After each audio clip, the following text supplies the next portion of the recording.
I'll do anything to be healthy, except eat right and exercise. We laugh when the comedian shares this insight from the stage, but cringe when we realize the truth of that in our own lives and the lives of those around us. What is going on? Intriguingly, our brains are finely tuned based on a world that, for most, no longer exists. Extremely palatable foods combining sugar, salt, fat, and the like didn't exist until recently in human history. As such, instincts designed to prevent starvation have carried us into a lifetime of obesity, diabetes, and much more. So what can we do? Welcome to the Health, Wellness, and Performance Catalyst. I'm your host, Dr. Brad Cooper, co-founder of the Catalyst Coaching Institute. Today's guest is neuroscientist and best-selling author of The Hungry Brain, Dr. Stephan Guyenet. Dr. Guyenet has a bachelor's degree in biochemistry, a PhD in neuroscience, and completed a postdoc fellowship in the neuroscience of obesity and eating behavior. His research publications in scientific journals have been cited more than 2,100 times. He doesn't simply identify the science behind why we do what we do. Instead, he provides key insights on how we, or our friends, coaching clients, and others, can effectively change course and thus change our lives for the better. Speaking of changing lives, this is often the time of year when we start pondering our own lives and how we'd like to change the trajectory of where we're heading. If you've been considering pursuing your certification as a health and wellness coach, either as a complete career change or as a side business to bring in some extra income, now is the perfect time to get started. The next NBHWC approved coach certification cohort through the Catalyst Coaching Institute doesn't officially get started until late January. However, it's been filling up quickly, and if you register now, not only can you lock in that spot so you don't have to worry about missing that, but you can also get started on some of the supplementary coursework prior to the kickoff, if you'd like to do that. It's a big decision, so please feel free to reach out to us anytime. Email is results@catalystcoachinginstitute.com, and if you'd like, we can set up some time to discuss any questions you may have. Or you can check out all the details on the website, catalystcoachinginstitute.com. Now, it's time to take a bite out of our hungry brain's natural tendencies with Dr. Stephan Guyenet on the Hidden Gem episode of the Health, Wellness, and Performance Catalyst. Dr. Guyenet, very good to have you here. Thanks for having me, Brad.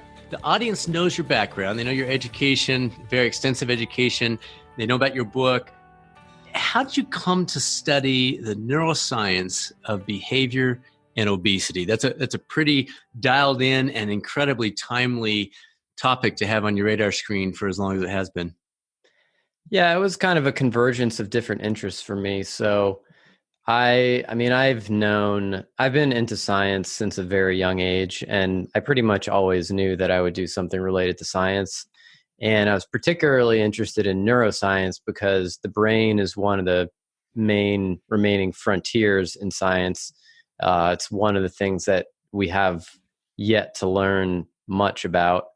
I've also been interested in health and fitness from a pretty young age, and ended up going to college and studying biochemistry with the idea that I would apply that to neuroscience. And then in graduate school, I did a PhD in neuroscience, and I was studying a neurodegenerative disease that's pretty rare, and decided I wanted to work on something that was more impactful. And at that time I was learning a lot more about nutrition and body fatness and fitness. And I was seeing that, hey, this has to do with the brain. And guess what? I have a PhD in neuroscience. So I decided to merge my interest in fitness and body fatness with my interest in neuroscience. And I did a postdoc in neuroscience of obesity with Mike Schwartz at the University of Washington, who's really one of the fathers of leptin research, leptin being the most important hormone in body fat regulation. And so it pretty quickly dawned on me that if we were going to understand obesity, we were studying the right organ, that is to say, the brain. And this is really, if you sit back and think about it, it should be pretty obvious to anyone. The brain generates all of our behaviors, right? Whether that's eating behavior, how much you eat, what you eat, how we move our bodies. And it also regulates a lot of our physiology, including how much fat we have on our body, what our hunger level is, what's going on in our digestive tract, what's going on in the pancreas, et cetera, et cetera. And so I mean, it's a pretty obvious frame to take when you're thinking about obesity, why some people have it, why some people don't, how food environment and foods impact it. It's a pretty obvious frame to take, but it was a frame that I wasn't seeing people take commonly in the public sphere. And so, and of course, in the research community, people had been taking that frame for a long time, and there was lots of research on it, lots of review papers on it. But that information that was so profoundly informative was not really trickling down to the general public. There was really an information vacuum, I perceived, and that was allowing all kinds of harebrained theories to proliferate. So I decided that I wanted to be the guy to communicate this to the public, and that led to the publication of my book, The Hungry Brain, which is really the first that I'm aware of, the first general audience book that steps back and focuses somewhat comprehensively on the role of the brain in eating behavior and body fatness. I love it. I love it. Can you broaden us out a little bit here and give us that 10,000 foot view of your research, kind of set the context for our conversation today for those people listening? Basically, the big picture is that, we evolved via natural selection to perform well in certain types of environments that our ancestors lived in. And for most of human existence, we were hunter-gatherers trying to extract calories out of a difficult landscape. Then after that, for, depending on your ancestry, anywhere between 100 and 10,000 years, we've been more agricultural based. And so, but still living as predominantly subsistence, in a subsistence manner, meaning that we are the primary producers of everything we eat. So everything that crosses your lips for almost all of human existence is something that you either hunted, gathered, or grew yourself. And so obviously that is radically different than the way we live today, almost all of us in affluent industrialized nations. And so basically what's happened is that we have what's called an evolutionary mismatch, where the way that our brain circuits were designed to interact with our food and our food environment in terms of the types of foods that are available, the ease with which we can obtain those foods, and that sort of thing is profoundly mismatched with the way our brains are designed. So our brains are calibrated for a world in which it's not so easy to get food. And yet we live in a world where it's incredibly easy to get food. And, we like to complain about the cost of food, but the truth is that it's never been cheaper in all of human history. If you factor in effort and time cost, food is way cheaper in the modern United States than it's ever been in human history. It's about 10% of our disposable income currently in the US, and that includes a lot of eating out. So basically, these brain systems that we evolved to cause us to eat the right amount of food and the right type of food in an ancestral environment are essentially misfiring in the modern environment. And a lot of these circuits, this is really the premise of my book, is that a lot of these circuits are non-conscious. So these are things that are hardwired into your brain to generate, they're hardwired into your brain, and they evolve to generate specific motivational states in specific scenarios that drive you to specific eating outcomes. And so, for example, hunger. Hunger is not something that you choose to experience. You don't say, oh, hey, it's 6 o'clock. I feel like being hungry, so I'm going to be hungry right now. No, it's something that arises from non-conscious brain regions, and you experience it as a result of that. Cravings are the same way. You don't decide whether or not you're going to have a craving. A craving arises from non-conscious brain regions, and then you experience it. And so, and there are other things like this. There's satiety, there's hunger, there's cravings, there is the circuits that non-consciously regulate your body fatness, that affect your metabolism and set the gain on your appetite and other things like that. These are all hardwired systems in the brain that we actually know a fair amount about how they work in terms of how the neurons are hooked up and what chemicals they're using to communicate, what hormones and nerve signals they're responding to. And all of this stuff these systems just basically push us to overeat in the modern food environment because they're receiving the wrong signals today. So you talk about a quote I pulled from a previous interview you were involved with. You talk about the main driver of overconsumption isn't pleasure, but motivation. Can you take us on a deeper dive of what you mean by that? Oh yeah, we're getting into it now.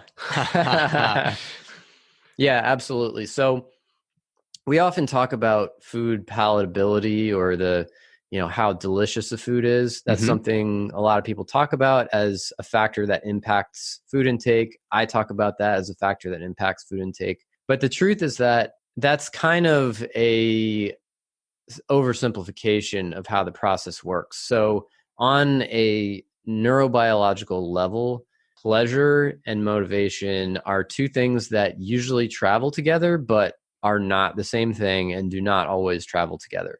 So, for example, there's research, I think Kent Berridge is one of the people, maybe the main person who advanced this idea. In rodents, there are certain brain pathways that stimulate motivation that will get those rodents to eat a ton of food. So you stimulate those pathways and put food in front of them and they'll eat a bunch of food. But if you measure, there are certain measures you can use that indicate how much they like the eating that they're doing, what's the pleasure response to that food, and it's unchanged. So what it appears like is that they are overeating due to a heightened motivational state, but not experiencing heightened pleasure in response to that overeating. And this is something we see in the context of like gambling addiction and drug addiction. I mean, I don't know if you've ever been to a casino, but if you walk through a casino at like really early in the morning, like let's say 3 or 4 a.m., there are people sitting in front of slot machines by themselves pulling the lever. You know what I mean? And they're often like kind of rough looking. Do you think those people are enjoying playing the slot machine at that moment at 4 a.m., like spending their social security check or whatever it is? I mean, I seriously doubt they're enjoying themselves. But they are motivated to continue doing that basically they have a runaway motivational state that we would often refer to as addiction, right? In response to that stimulus. So there are situations where motivation and pleasure can be separable. And really when we're talking about, because they can be separable, I think when we're talking about food intake, what we really care about is motivation, because motivation is what gets you to actually engage in the behavior. Pleasure is just a state you experience as you're engaging in the behavior or after the behavior. So, pleasure is not what gets you to eat the ice cream. Pleasure is the state that you experience as you're eating the ice cream. So it's not the difference between eating it and not eating it. It's not the difference between eating a lot of it and not eating a lot of it. The difference for that is motivation. And so in real life, most of the time, motivation and pleasure co-occur. So if you have a craving to eat ice cream and you fulfill that craving by eating ice cream, you will experience pleasure as you eat the ice cream. So those are neurobiological processes that in real life, most of the time are actually pretty well linked to one another. So this is why I don't generally spend a lot of time trying to suss this out, because I think it confuses people and doesn't necessarily lead to a lot of practical value. Yeah. So often sometimes I will just say palatability, but what I really care about is more like motivation. And another word that I use that I think conveys that better is seductiveness. So rather than talking about food palatability, we can talk about food seductiveness, because that's not just about how much you enjoy it. That's about how much it calls to you, how much of a craving it stimulates, how much of a motivational state it generates that causes you to engage in that eating behavior. So I like that word seductiveness because it paints a good picture. Yeah, and it's an intuitively easy word to understand. Like you hear that and you're like, oh yeah, I know what you're talking about, as opposed to using, the technical term reward or food reward, and Right. people just aren't quite sure what I'm talking about.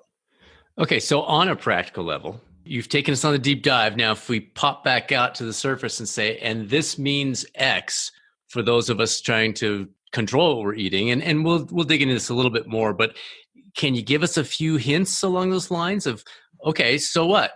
We have a difference between motivation and pleasure. Now what?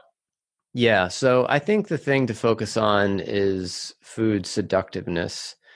And I want to take a little step back and I want to talk about what the brain finds seductive. Okay. So, what is it about food that the brain wants that makes the brain cause cravings, cause liking, drive you toward that eating behavior that's often hard to control? So, essentially, our brains are hardwired to respond to specific physical and chemical properties in food with the release of a chemical called dopamine in the brain. Okay. And dopamine is a key chemical that mediates motivation and learning about how to be motivated by different things. And so the substances in food that stimulate dopamine release that are either known or strongly suspected to do so are carbohydrate, so including starch and sugar, fat, protein, glutamate, which is an amino acid. So it's kind of like protein, but it's a little bit different. That's the meaty umami flavor that is in soy sauce and MSG and bone broth and cooked meats. And then salt, sodium chloride. So those are all things humans are hardwired to want. They're things that every culture enjoys eating. You know, if you go to Sichuan province in China, people are going to like salt and fat. If you go to Paris, people are going to like salt and fat. But there are many other preferences that those two cultures may not share. People in Sichuan may be disgusted by strong French cheeses, and people in France may not enjoy, the flavor profile or the texture of Sichuan cooking. But those really basic elements that cause dopamine to be released in the brain are things that all humans enjoy and prefer and are motivated by. So basically, the higher the concentration of those things up to a point that we call the bliss point will cause more and more dopamine release in the brain. And the way to get maximum dopamine release is to combine those things together. So if you think about chocolate, for example, chocolate is fat and sugar together in a really concentrated form, right? And then you can add salt. Now you have Reese's peanut butter cups.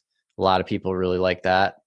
So essentially, calorie-dense combinations of these things stimulate a lot of dopamine in the human brain. And of course, these substances that I just mentioned that cause dopamine release, all of them except salt are delivering calories to the body. Sure.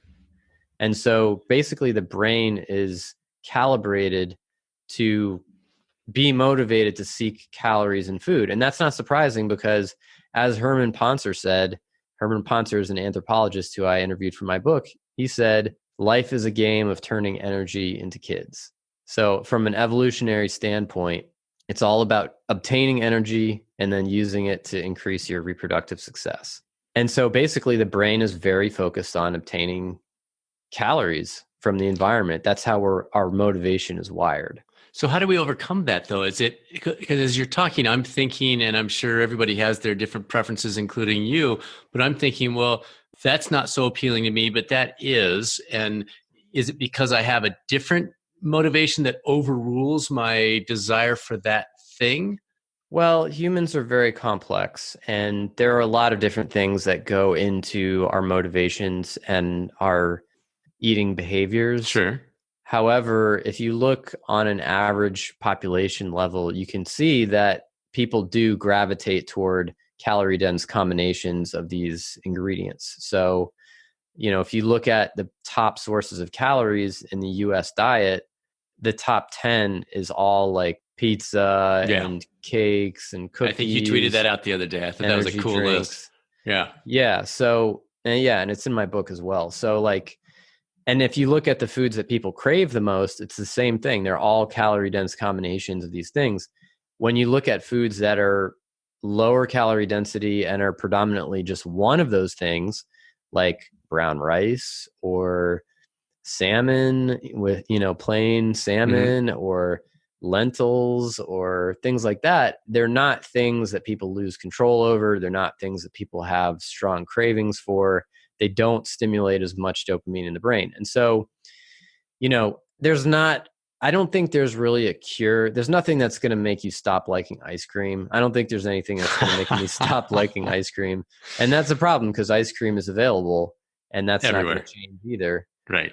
But I think that if we design a diet that has properties that don't stimulate those brain regions as much, those dopamine releasing and dopamine conditioned brain regions, if we surround ourselves, or I should say, if we have a food environment that presents foods to us that don't cause dopamine to spike as much, it's going to be much easier for us to control our eating behavior.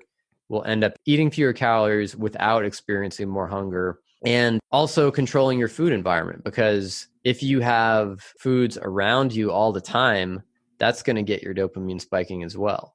And so really to control that seductiveness that we often struggle with, you want to first reduce the problem foods that you're eating that are calorie dense combinations of those substances I mentioned. And this boils down a lot to common sense. I want to be really clear about that. Like basically the things we think about that stimulate dopamine release a lot are junk foods. They're the things we know we shouldn't be eating a lot, like pizza and ice cream and candy bars and whatever. But also some things we don't necessarily think about as much, like bread and crackers and cheese and that sort of thing. But the food environment is huge too, because it's those visual cues or the smell cues when you see those foods that previously you've eaten and previously caused lots of dopamine release. When you see those foods, your brain's like, oh, I remember that. And then the dopamine gets spiking even before you start eating it. And that will cause you to want to eat it. And that can be hard to control. And that's called a craving, of course.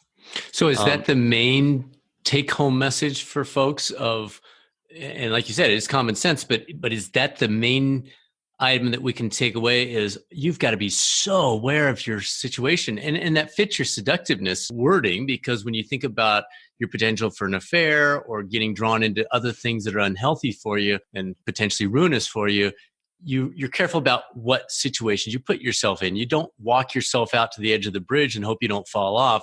Are you saying that's the primary takeaway in terms of this one aspect, is don't make it readily available? It's okay to have occasionally, but when it's sitting there in your cupboard 4 feet away, it's not a great decision. Yeah, absolutely. And I don't want to give people the impression that this is the only piece of practical advice that I have. But when we're talking about the seductiveness piece of this puzzle, yes, it's all about control your food environment. Don't expose yourself to those cues that get your dopamine spiking. And in the food that you actually eat and that you have in your house, have it be lower in calorie density and lower in these foods, and have fewer of these foods that combine multiple dopamine stimulating ingredients together. Okay. That will help you control your motivation and your calorie intake and your waistline.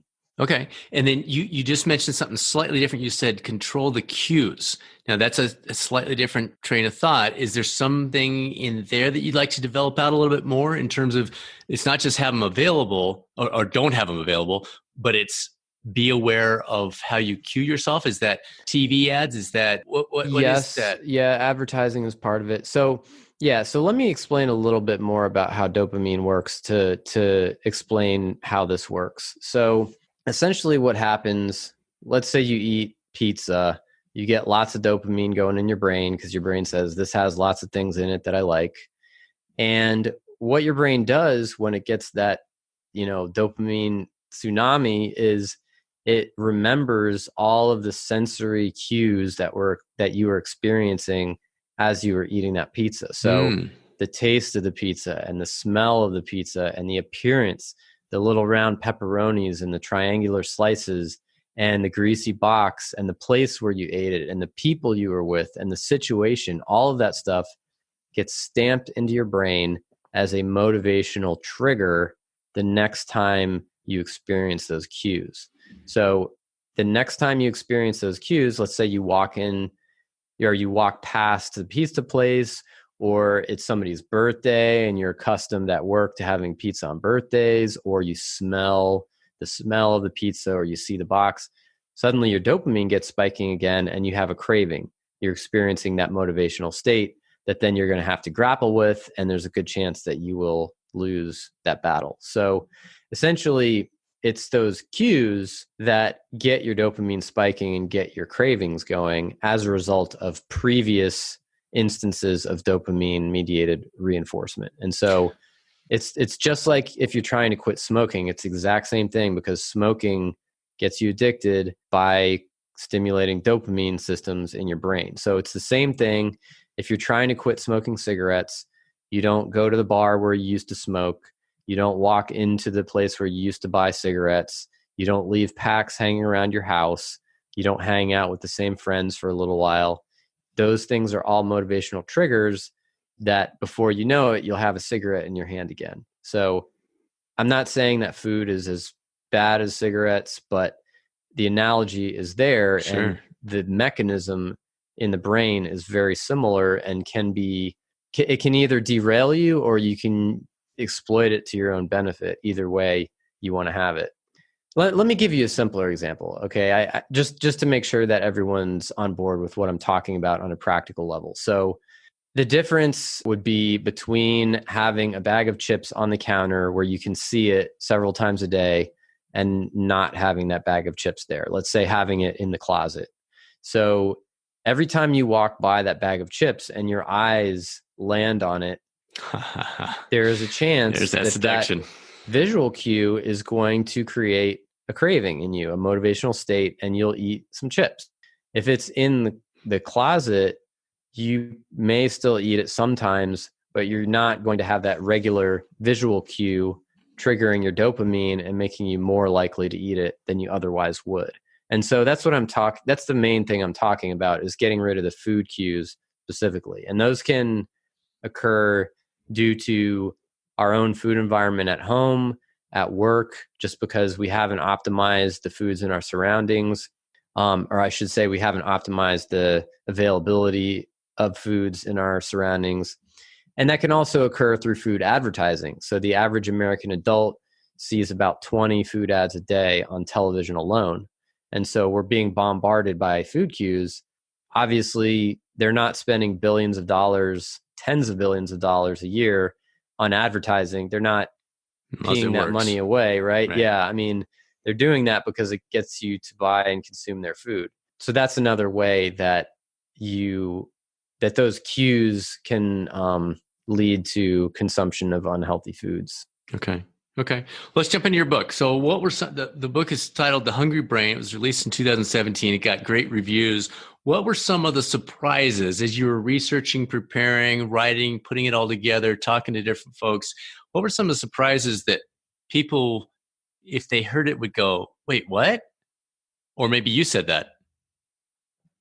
I think there are a couple of things. So I don't think there was anything that really shocked me as I was writing the book, because I wrote that book on the basis of a lot of work that I had already done. Mm-hmm. And so I had the backbone of it in my head before I wrote it. How about for the readers though? Was there feedback from your readers where they said, oh my gosh, really? Yeah, absolutely. So one thing is that most people have a dramatically incorrect understanding of the relationship between calorie intake, calorie expenditure, and body weight. So, and this is an incorrect understanding that even a lot of researchers have.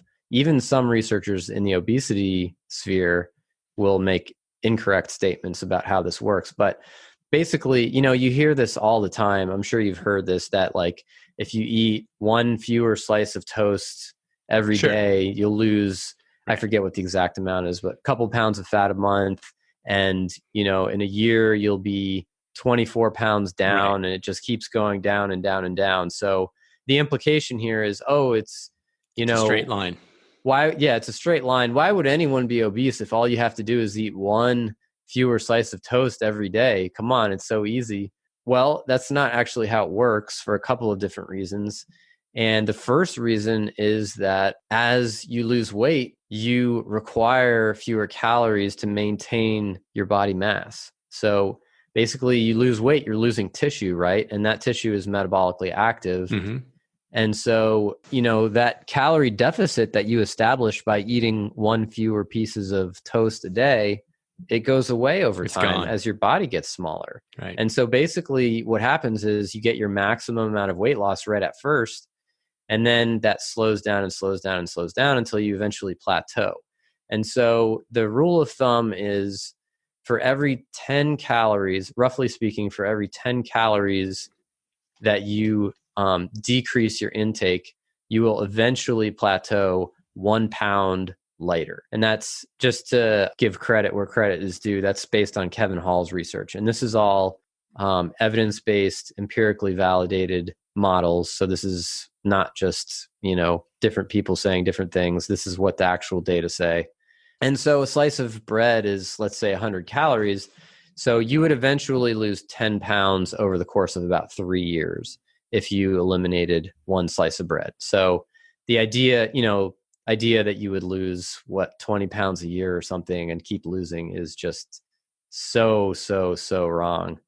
But that's an idea that a lot of people have because they hear it from books and they hear it even sometimes from research papers. They hear it on podcasts. It's not how it works. The other thing that causes weight loss to not be as large as expected is that you actually get resistance from circuits in the brain that regulate your body fatness. And this is some of the research that I did, my research is related to this topic, I should say, of brain regulation of body fatness. And so there's what's called a negative feedback loop. And this is a simple engineering term. It's like a thermostat, for example. So a thermostat contains a thermometer that measures the temperature in your house. And let's say you have your thermostat set to 70 degrees Fahrenheit, and then the temperature drops to 69. The thermometer detects that and turns on the heat to bring it back up to 70. If it goes up to 71, your thermometer inside your thermostat detects that and kicks on the AC to bring it back to 70. So that's called a negative feedback system, and it's a system that is designed to maintain stability of a parameter, in this case, temperature. So we have a lot of negative feedback loops in biology, including in the human body. And one of the things that is regulated in a manner like this is body fatness. So, and particularly in the negative direction. So the brain opposes weight loss pretty vigorously. And so if you begin to lose weight, the more weight you lose, the more your brain will start to fight it. And the way it does that, so essentially your brain detects a decline in the hormone leptin, which reflects declining body fat stores. And then your brain initiates a collection of different responses designed to restore that fat. So your hunger goes up, your cravings go up, suddenly you're more reactive to food cues, you're noticing foods, especially more calorie dense foods in your environment. And your metabolic rate starts to go down. So you're actually burning less calories going about your day-to-day life than you otherwise would. And so that is one of the main things, and possibly even the main thing, that opposes weight loss and causes weight regain. And I think if we didn't have that fights against weight loss, I think if that system didn't exist, there would be a lot fewer people with obesity than there are, because it would be a lot easier to lose weight than it is. And it would be much easier to maintain weight loss than it is. But it's only generally, only is too strong of a word, but it's generally only in that direction. It doesn't work the other way. It does work the other way. It's just that it seems that it's not quite as powerful and it's not quite as consistent between individuals. So we do know that if you're habitually overeating calories, like there are a number of these so-called overfeeding studies in the obesity research world. And they're really interesting studies. So basically they get people to eat more calories by one means or another. Either they're paying them or they're prisoners and they're saying, maybe we'll give you parole. And they find a way to get people to eat more calories, and then they see what happens. And basically, if you're habitually eating a ton of calories, your appetite drops. So as soon as you stop overfeeding people, they typically, what's observed is they will undereat for a period after that. So basically the body is saying, no, we're trying to restore balance here. It's doing that negative feedback thing. Appetite goes down, and that mediates some of the return back to baseline. However, what you see is that this differs between people. Some people are better at not gaining fat than others, and some people are better at losing it after they overeat than others. And what you see in some studies is that people don't settle back down to their initial weight all the way. So they'll lose most of the excess fat they gained when they were overeating. But if you look at them 6 months later, they may have lost 2/3 of that fat, but a third of it stuck around and doesn't look like it's going anywhere.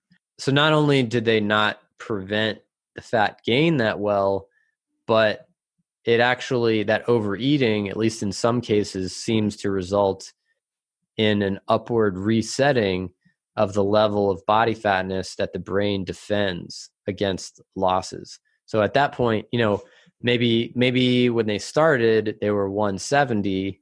And if they tried to lose weight from that point, their brain would fight it. And now they're 180. And if they tried to lose weight from that point, their brain would fight that. And so it's an upward resetting of the so-called body fat set point. Right. Okay. All right. So it's been, 2.5, 3 years since you wrote your book. If you were to add a chapter today, what would you cover? Yeah, that's a good question. I've been thinking about this lately. I don't think that there is another chapter I would add, but I think there are a couple of extra things I would discuss or update. And one of them that's kind of interesting, I'm still not quite sure what to make of it, but there is some research suggesting that there may be another biological system that regulates body weight aside from that leptin system that I was talking about. So that system that I was talking about, the leptin system, that specifically regulates body fatness. That is a system that specifically measures and regulates body fatness. But there may be another one that actually regulates weight per se, like body mass. And that's called the gravitostat. And there's some research suggesting, essentially, if you take some kind of rodent and you put weighted pellets in their abdominal cavity, you basically make them bigger. Okay. Or sorry, you make them heavier without making them much bigger. Right. They actually will lose fat mass. They'll eat less and they'll lose fat mass. And that seems to be related to some signals that are released by bone cells. So the idea is that basically your bone tissue senses the increased load and releases signals that say, hey, we just gained weight, let's eat a little bit less and carry less weight in response. So basically let's lose that excess weight that we just gained. Well, that's really interesting. So has it been done with humans where we put, I've got a weight vest downstairs I'll use sometimes with jump rope. Has there been any human studies with that where we say, hey, let's throw a 15-pound weight vest on you. Let's wear it for a month and see what happens? So as far as I know, it has not been done in humans. Really? In any kind of scientific way. So yeah, so this research is fairly recent. I don't know if they're going to try it in humans, but I mean, why not? It seems feasible. Yeah, like you makes said, sense. You can put weight vests on people.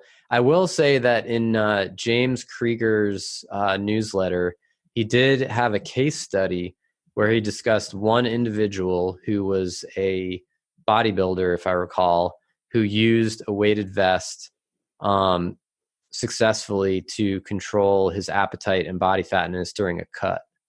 And so, yeah, so, and it just, this is N equals 1, you know, it's an anecdote. Right. Sure, so sure. I don't want to put too much weight on it, but I mean, if there are folks out there who just want to experiment with it, I think it's very unlikely to do harm. But yeah, basically what this individual found was that if he continually added weight to the vest and wore it all day such that his skeletal loading wasn't changing. So for every pound he lost on his body, he added a pound onto the vest. And if he did that, essentially he found that it was easier for him to maintain a lower calorie intake and a lower level of body fatness going into competition. That was his subjective experience. Some researcher listening to this is going to dial this one up, my friend. That one makes so much sense.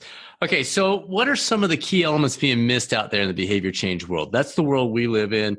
There are millions of dollars being spent on obesity, eating habits, the whole thing. And yet, as you mentioned earlier, population outcomes continue to go in the wrong direction. What are we missing? Behavior change is really the missing piece of the puzzle right now. So sure.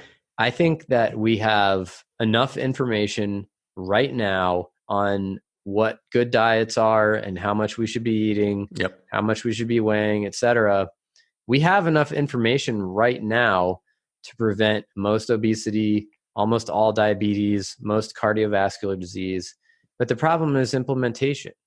Because it's really hard to get people, especially on a population level, to stick with these interventions for the long run. We know that if they do, we have long-term, big, good randomized controlled trials showing that you basically can practically prevent type 2 diabetes and even reverse it with pretty simple changes.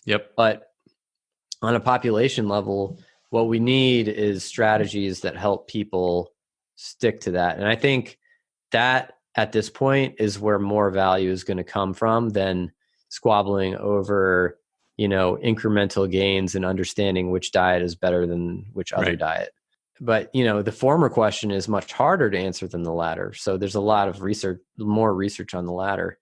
All right, so let me see if I can throw out a couple of ideas. Again, I don't want to portray myself as an expert in this area, but I think that understanding how dopamine works and how motivation works in the brain gives some insight into how to manipulate it, and understanding analogies like smoking cessation that I talked about earlier. So basically controlling the situations, the cues that cause dopamine to be released in the brain. So you control the type of food that's around you, you control your exposure to those cues.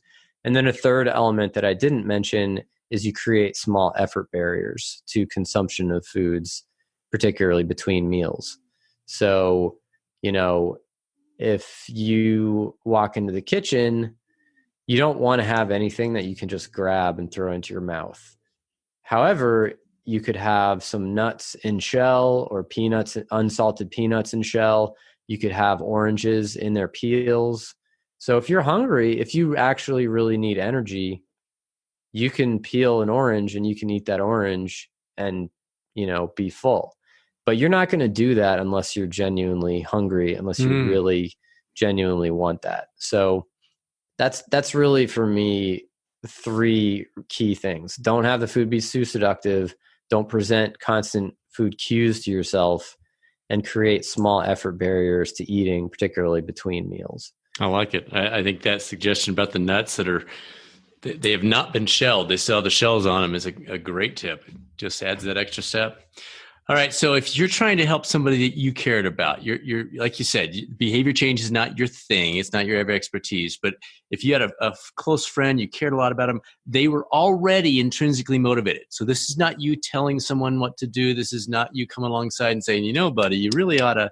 This is someone who's intrinsically motivated. They want to lose weight. How would you approach that with them? Well, the first step for me is, number 1, control your food environment. So that's the stuff we've already been talking about. And number two, eat a lower calorie density whole food based diet. That's really the two core elements that I would start with for someone. And there are other things you can layer on top of that if that's not enough. But and let me just clarify what I mean by a lower calorie density whole food diet. So calorie density refers to the number of calories per gram of a food or per volume of a food. And so things that have more water and more fiber have a lower calorie density. So think about the difference between a bowl of oatmeal, which has a lot of water and a lot of fiber, and white flour crackers, which have very little water and very little fiber. So the same number of calories is going to be a much greater volume of the oatmeal. So that, this relates to another aspect that we didn't talk about, but this is how satiety or fullness mechanisms work in the brain. And I won't get into the details on that for right now. Essentially, that calorie density is one of the things that helps your brain feel fullness. So lower calorie density per unit calorie, you will feel more full. So basically, it causes you to naturally terminate your meals earlier in terms of your calorie intake, yet still feel satisfied with what you ate. And so lower calorie density and whole foods, which goes hand in hand with that. And the main things I think people should be watching out for are refined carbohydrate, like sugars and flours particularly, and isolated fats. So butter, lard, olive oil, even those are the most calorie dense things in our diet.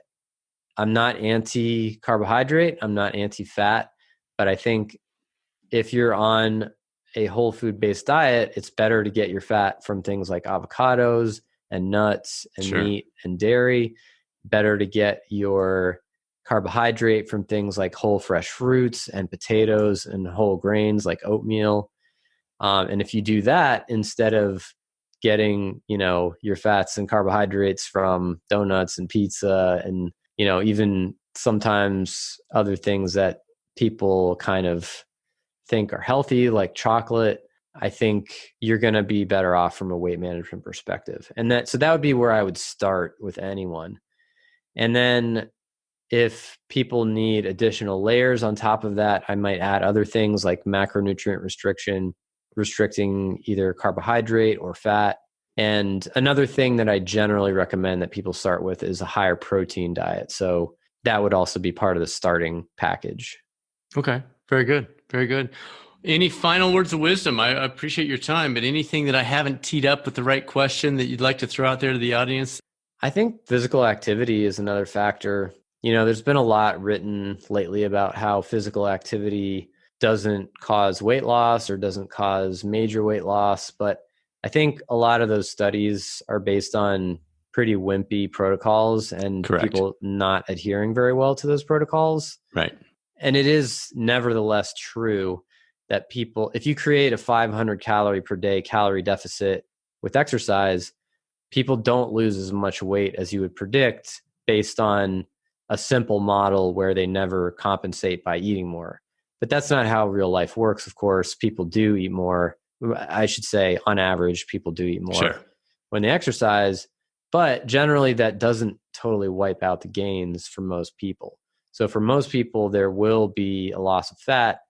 And there's some evidence suggesting that it's more important for maintenance in particular. So people who lose weight, after they lose weight, it helps them to maintain that loss. One other thing I'll mention, actually, there was a trial that just came out today that was really interesting that I tweeted about. I think folks will be interested to hear this. It compared rapid fat loss to slow fat loss. So basically a short-term, really strict calorie restriction to a longer-term, more moderate restriction, and then compare the results after a year. And basically, from a fat loss perspective, the fast fat loss, which also I should say used a meal replacement system, just destroyed the slow fat loss. I mean, it was like more than twice the amount of fat loss at 12 months. So I think that's part of a broader evidence base suggesting that slower really is not better. We've kind of been told that slower is better for a long time. Yeah, always.